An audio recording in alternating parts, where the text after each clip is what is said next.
我们知道，高铁的运行速度呢是时速200公里到400公里，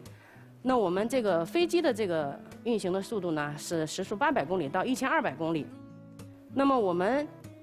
高速磁浮它的这个运行速度呢，我们定义在时速400公里到600公里，可以更加有效的来弥补我们国家目前在高铁和航空的这样一段的速度的一个空白。那么现在我们举一个简单的小例子啊，在我们京沪线上，我们最快的从北京到上海的这个高铁，我们要用4个小时28分钟。那么我们飞机呢，大概是2个小时左右。这是一个纯粹的旅途时间。如果我们再算上我们从出门到对面你要去的这个场所的入门来算的话，飞机的时间可能就要将近5个小时。那我们高速磁浮呢，只要2个半小时。